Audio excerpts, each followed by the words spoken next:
हुड्डा साहब तो उसी दिन जाके कांग्रेस को बेच ही आए बीजेपी के, और वो इसलिए क्योंकि उनको जेल से बहुत डर लगता है, ईडी से बहुत डर लगता है। देखिए, आप एक पत्रकार हैं और बहुत गहन, जो मैंने आपको जब जहाँ पे भी देखा, बड़ा सोच समझ के स्ट्रेटेजिक तौर पे क्वेश्चन भी करते हैं और आप उस फील्ड में भी जाते हैं।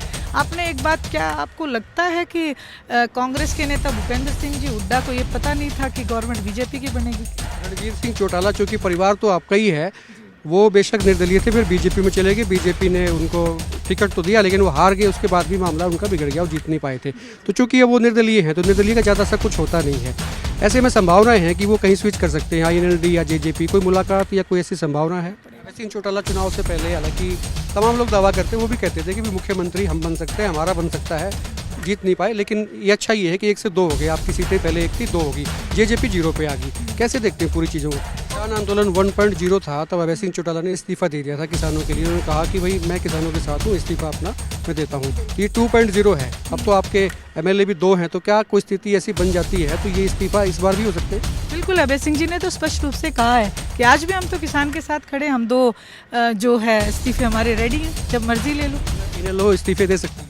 बिल्कुल दे सकती है। रामचंद्र जांगड़ा है, बीजेपी के नेता, राज्यसभा सांसद रहे हैं। उन्होंने बयान दिया है कि नशा जो है वो किसानों की देन है, जो किसानों से माफ़ी मांगे। भारतीय जनता पार्टी के नेता जहां इस चीज़ को बोलते हैं, वो रिएक्शन जो है जो आता है, और उस रिएक्शन को वो एक स्पेसिफिक वर्ग का नाम दे देते हैं, ताकि जात पात का जो जहर है जो लोगों के अंदर फैलाया जाए। कह रहे हैं कि इसके पीछे भी स्ट्रेटेजी है, सोच समझ के बयान इंस्टिगेट करते हैं वो। कितने ही ऐसे नेताओं को देखेंगे जिनके गाड़ियों में नशा बेचने वाले खुद घूमते हैं। नमस्कार, एक मत पोस्ट में आपका बहुत बहुत स्वागत। मैं हूं सर्वेश कुकरा, मेरे साथ सुनैना चौटाला हैं। इनेलो महिला प्रकोष्ठ की प्रदेश महासचिव हैं, आज हिसार में थी। काफ़ी सारे सवाल हैं मैडम। रामचंद्र जांगड़ा है, बीजेपी के नेता, राज्यसभा सांसद रहे हैं। उन्होंने बयान दिया है कि नशा जो है वो किसानों की देन है। जो किसान आंदोलन पहले हुआ था 1.0, उसमें पंजाब से लोग आए थे, नशा और नशेड़ी साथ में आए थे, और नशे की जो देन है कुल मिला के उसका क्रेडिट किसानों को जा रहा है। देखिए, सबसे पहले तो मैं बहुत ही अफसोस व्यक्त करती हूँ रामचंद्र जांगड़ा जी के इस बयान के ऊपर कि वो बहुत ही सम्मानित एक पोस्ट पे बैठे हैं। जो वोट उन्हें जनता ने दिए हैं, उसकी वजह से वो उस पोस्ट पे बैठे हैं, और उन्होंने जो ये बयान दिया उसकी मैं पूर्ण रूप से निंदा करती हूँ, क्योंकि आप किसान वर्ग को इसके लिए कतई जिम्मेवार नहीं ठहरा सकते। ये पूरा तंत्र जो है राजनीतिक तंत्र होता है। ये जो देन है, नशे की जो देन है, वो भारतीय जनता पार्टी की देन है। मैं इस बात को पूर्ण रूप से आपको विद प्रूफ आपको बता सकती हूँ, क्योंकि डिस्ट्रिक्ट सिरसा से मैं आती हूँ मोस्ट प्रोबेबली। वहाँ पे आप कितने ही ऐसे नेताओं को देखेंगे जिनके गाड़ियों में नशा बेचने वाले खुद घूमते हैं। और तो ऐसी मैं इस चीज़ के लिए बिल्कुल मैं उनसे सहमत नहीं हूँ, और उनको कहूँगी कि वो किसानों से माफ़ी मांगे, क्योंकि किसान हमारे देश की शान है। उनके ऊपर इस तरीके से बजाय उनकी बात सुनने के, बजाय उनकी समस्या का समाधान करने के, उनके जख्मों पे नमक छिड़कने का काम करें। जब भी किसानों का आंदोलन होता है, बीजेपी के नेता इस तरह के बयान उनके आते हैं। पहले JP दलाल ने भी एक बार कुछ कहा था जब आंदोलन हुआ था। अभी सेकंड फेज का जो आंदोलन हुआ है उसमें भी ये नेता निकल कर सामने आ गए हैं। तो ऐसा क्यों करते हैं? आपको क्या लगता है कि बीजेपी के नेता ही ऐसा क्यों बोलते हैं? देखिए, कुछ बहुत सारी चीज़ें इसके अंदर हैं। भारतीय जनता पार्टी के नेता जहां इस चीज़ को बोलते हैं, वो रिएक्शन जो है जो आता है, और उस रिएक्शन को वो एक स्पेसिफिक वर्ग का नाम दे देते हैं, ताकि जात पात का जो जहर है जो लोगों के अंदर फैलाया जाए। कह रहे हैं कि इसके पीछे भी स्ट्रेटेजी है, सोच समझ के बयान इंस्टिगेट करते हैं वो। आप सोचें कि एक ऐसे ओहदे पे बैठ के कोई इस तरीके से बयान क्यों देगा? ये उनकी स्ट्रेटेजी है कि एक पहले बयान देंगे, फिर आग भड़काएंगे, फिर उस आग की जिम्मेवारी जो है किसी एक विशेष वर्ग के ऊपर डाल देंगे, ताकि आपस में झगड़ा हो। एक चीज़ आपको मैं यहाँ नोटिस कराना चाहूँगी, अभी आपने देखा होगा अजमेर दरगाह के ऊपर भी बयान आने शुरू हो गए हैं। क्या दरगाह आज बनी है?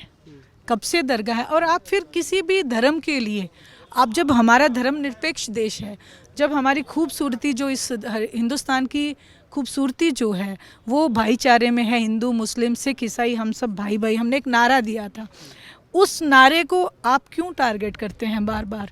और अगर है तो ठीक है, राम भी वही है, रहीम भी वही है, हमारे जो सिखों के गुरु जो है नानक देव भी वही हैं। संदेश क्या है, मेन चीज़, बेसिक चीज़ देखनी चाहिए कि कौन सा धर्म संदेश क्या देता है।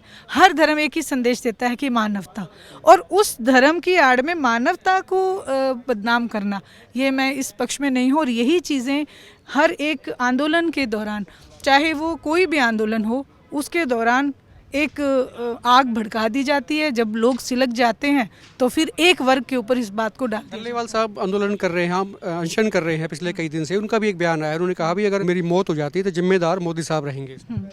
बिल्कुल, निश्चित रूप से बहुत सारे 750 किसान हमारे पहले भी मारे गए हैं। क्या जिम्मेवारी ली है? सवाल ये नहीं है कि वो क्या करे, सवाल ये है कि क्या गवर्नमेंट इस चीज़ की जिम्मेवारी लेती है। कहीं पे भी गवर्नमेंट इस चीज़ की जिम्मेवारी नहीं लेती। दो शब्द हमारे देश के प्रधानमंत्री के मुख से 750 किसानों की शहादत पे नहीं निकले, तो आज हम कैसे उम्मीद करें? ये गूंगी और बहरी सरकार है। जनता को इस चीज़ को समझना पड़ेगा, जनता को इस सरकार को पलटना पड़ेगा। अभय सिंह चौटाला चुनाव से पहले, हालांकि तमाम लोग दावा करते हैं, वो भी कहते थे कि भी मुख्यमंत्री हम बन सकते हैं, हमारा बन सकता है, जीत नहीं पाए। लेकिन ये अच्छा ये है कि 1 से 2 हो गए, आपकी सीटें पहले 1 थी 2 होगी, जेजेपी 0 पे आ गई। कैसे देखते हैं पूरी चीज़ों को?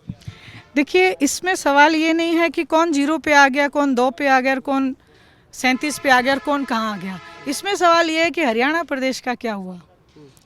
हरियाणा प्रदेश के किसान को कहीं ना कहीं कांग्रेस ने भी ठगा। जो बीजेपी काम करे हुए कांग्रेस ने भी किया। उसका एक मैं आपको एक उदाहरण दूंगी।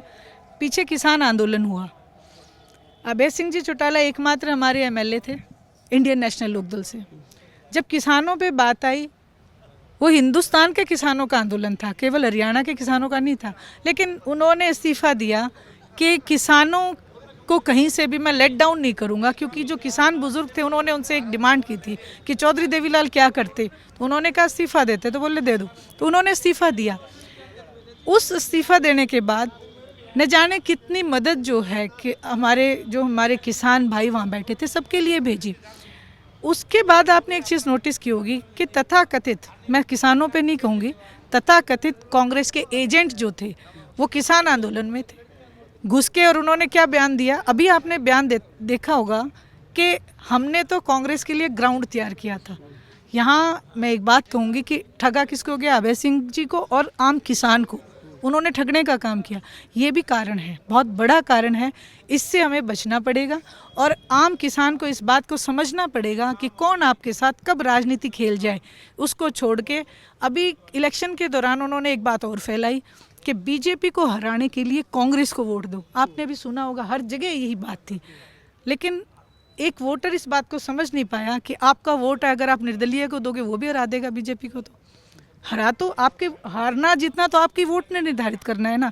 लेकिन उन नेताओं ने उनके दिमाग में इस बात को कहा, इस वजह से इंडियन नेशनल लोकदल जहां 20 सीटें अपनी एकदम गिन के मान के चल रही थी, एकदम से वोट पोलराइजेशन हुआ। और किसान आंदोलन 1.0 था, तब अभय सिंह चौटाला ने अपना इस्तीफा दे दिया था किसानों के लिए। उन्होंने कहा कि भाई मैं किसानों के साथ हूँ, इस्तीफा अपना मैं देता हूँ। तो ये 2.0 है। अब तो आपके एमएलए भी 2 हैं, तो क्या कोई स्थिति ऐसी बन जाती है तो ये इस्तीफा इस बार भी हो सकते हैं? बिल्कुल, अभय सिंह जी ने तो स्पष्ट रूप से कहा है कि आज भी हम तो किसान के साथ खड़े, हम 2 जो है इस्तीफे हमारे रेडी हैं, जब मर्जी ले लो।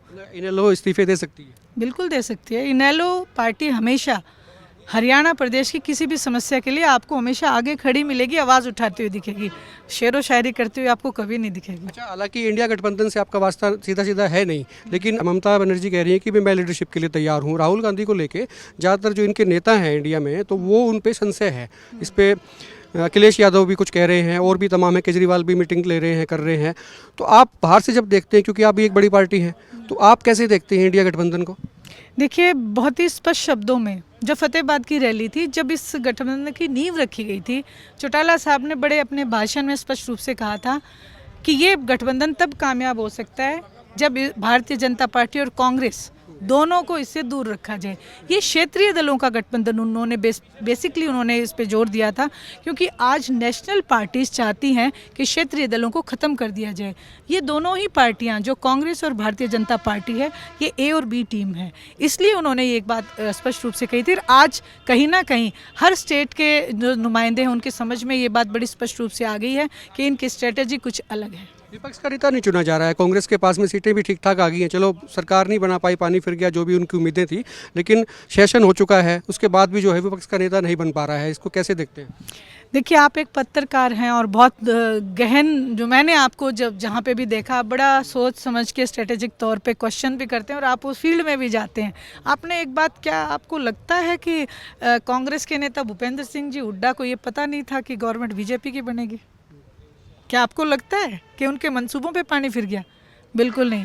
मैं आपको इसका एक एग्जाम्पल बताती हूँ कि जिस दौरान इलेक्शन था, उस दौरान राव दान सिंह पवार, उनके ऊपर एक ईडी की रेड चल पड़ी थी, उन्हें जेल में भी जाना पड़ा था। उसी दौरान एक लाइन आ रही थी नीचे कि जल्द ईडी पहुंच सकती है भूपेंद्र सिंह हुड्डा के घर। आपने देखा होगा, आपने भी डाली होगी। 2 दिन वो लाइन चली, तीसरे दिन वो गायब कैसे होगी? हुड्डा साहब तो उसी दिन जाके कांग्रेस को बेच ही आए बीजेपी के। उसके बाद आप देखें कि जो निर्दलीय रूप में खड़े हो गए थे कांग्रेस के कई नुमाइंदे, क्या आपने कहीं भी एक भी बयान भूपेंद्र सिंह जी हुड्डा का, क्या कहीं भी आपने कवरेज की कि भूपेंद्र सिंह जी हुड्डा मनाने पहुंचे हैं किसी कांग्रेस के नेता को कि आप बैठ जाओ ताकि हमारी पार्टी की सीटें आ जाएं? एक भी जगह आप ऐसा नहीं देखेंगे। तो इसलिए कांग्रेस के नेता भूपेंद्र सिंह जी हुड्डा को बखूबी पता था कि भारतीय जनता पार्टी सरकार बना रही है, और वो इसलिए क्योंकि उनको जेल से बहुत डर लगता है, ईडी से बहुत डर लगता है, इसलिए वो लाइन भी वो गायब करा के आ गए। रणजीत सिंह चौटाला, चूँकि परिवार तो आपका ही है, वो बेशक निर्दलीय थे, फिर बीजेपी में चले गए, बीजेपी ने उनको टिकट तो दिया लेकिन वो हार गए, उसके बाद भी मामला उनका बिगड़ गया, वो जीत नहीं पाए थे। तो चूंकि ये वो निर्दलीय हैं, तो निर्दलीय का ज़्यादा सा कुछ होता नहीं है। ऐसे में संभावनाएं हैं कि वो कहीं स्विच कर सकते हैं, INLD या जेजेपी, कोई मुलाकात या कोई ऐसी संभावना है? देखिए, आपने कहा परिवार हैं, पारिवारिक तौर पे वो मेरे आदरणीय हैं, और राजनीतिक तौर के ऊपर मेरा कभी उनसे कोई ऐसा डिस्कशन नहीं हुआ। आखिरी सवाल ये है कि INLD अब जो है, क्योंकि काफ़ी वक्त हो गया है, महीने निकल चुके हैं चुनाव को लेके, तो अब कैसी तैयारियां कर रही हैं दोबारा से फील्ड में पैर जमाने के लिए? इस बार इंडियन नेशनल लोकदल की तरफ जो हमारा आम वोटर है, बहुत उम्मीद लगा के देख रहा है। मैं अभी पूरे हरियाणा प्रदेश में लगभग हर इलाके में ही शादियों में मैं गई हूँ। ऐसे भी मुझे हमारे जो पार्टी के हमारे सदस्य जो चले गए थे वो मिले, जबकि शादी में इनवाइटेड भी नहीं थे, खुद आके सिर्फ इस वजह से मिले कि अब हमें अभय सिंह जी चौटाला को देखना है, क्योंकि हमसे बहुत बड़ी गलती होगी। जिस दिन रिजल्ट आया उस दिन हमारे सामने पिक्चर क्लियर होगी कि 2019 में तो दुष्यंत ने हमें ठग लिया और 2024 में भूपेंद्र सिंह जी हुड्डा ने हमें ठग लिया। अब हम अभय सिंह जी चौटाला के साथ लगेंगे और बेटे उसको कोई नहीं रोक सकता। शुक्रिया बात करने के लिए। सुनैना चौटाला थी और उन्होंने कहा कि भी जेजेपी ने भी ठगा, कांग्रेस ने भी ठगा, इस बार शायद इन लोगों से उम्मीद हो सकती है। खुल के कमेंट करें, वीडियो को शेयर करें और आप